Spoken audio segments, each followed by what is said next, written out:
Bonjour.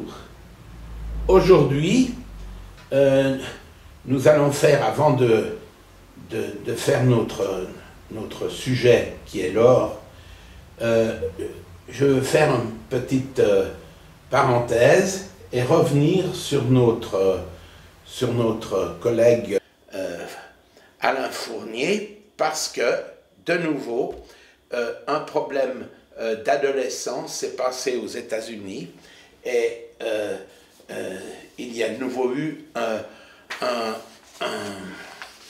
une tuerie dans un collège. Alors je vais vous présenter le jeune homme qui s'est occupé de ça. Voilà, c'est Jaylen.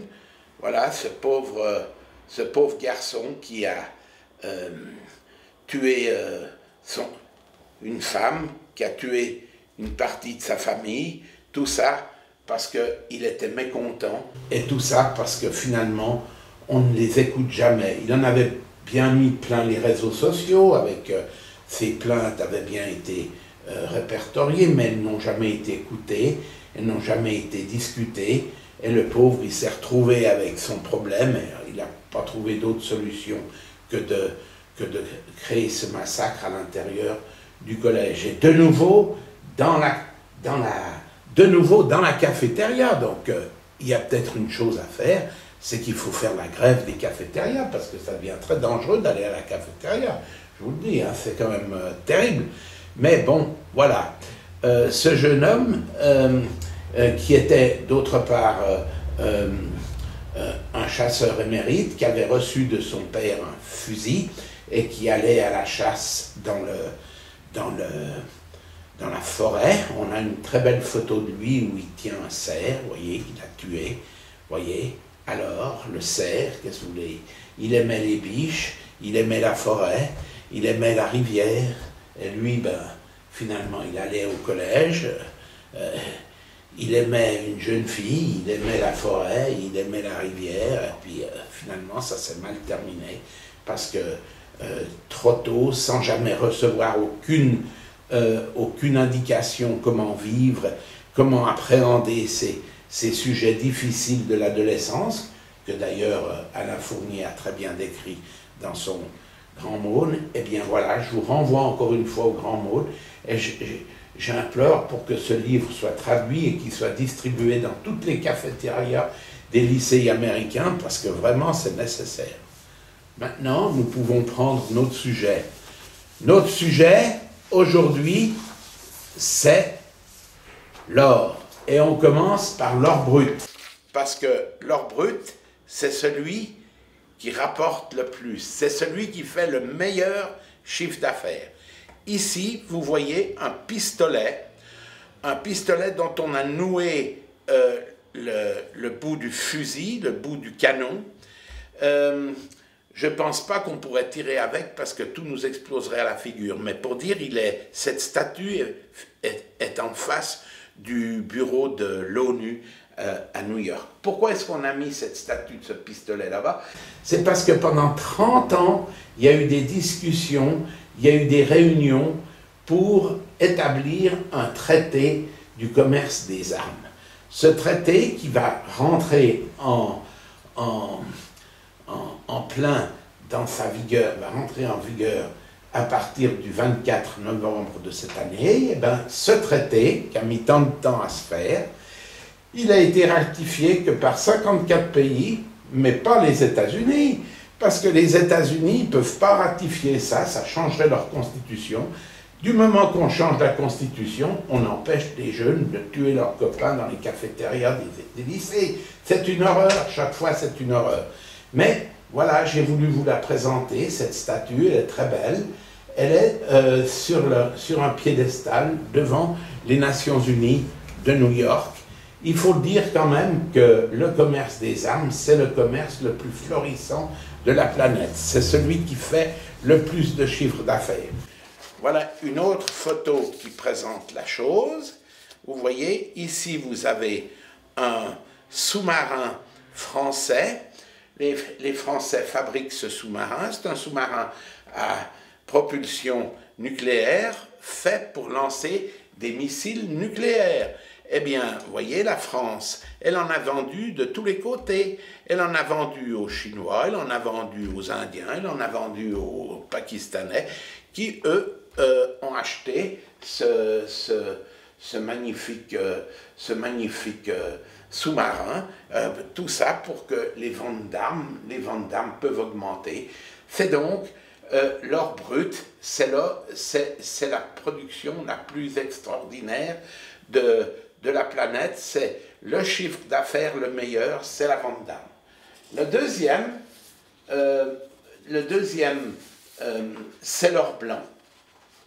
Voilà l'or blanc ici, figuré lors d'une prise, où on voit que finalement, c'est de la cocaïne, c'est de l'or blanc, parce que d'une part, comme on peut le voir ici, quand on le consomme, c'est blanc, c'est donc quelque chose qui est blanc. Et puis, d'autre part, comme après, il faut bien blanchir l'argent, alors c'est pour ça que c'est l'or blanc. Mais c'est énorme, le chiffre d'affaires est énorme.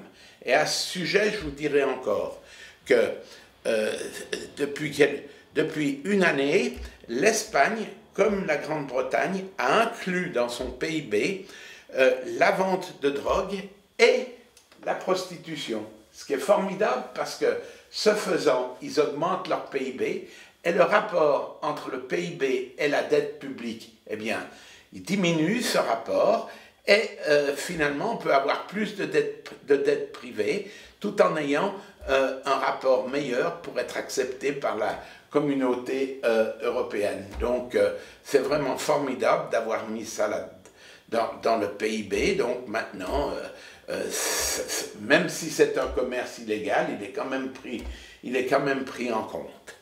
Donc, on peut se rendre compte que c'est vraiment aujourd'hui quelque chose sur lequel on peut prouver qu'on n'a encore pas vraiment réfléchi. Ensuite, le dernier or, le plus productif d'argent dans ce monde, c'est l'or noir.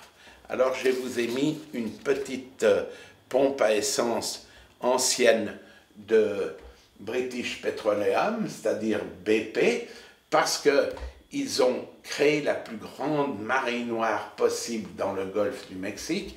Et là-bas, finalement, ce n'est plus le pétrole qui coule à flot, mais c'est les larmes qui coulent à flot.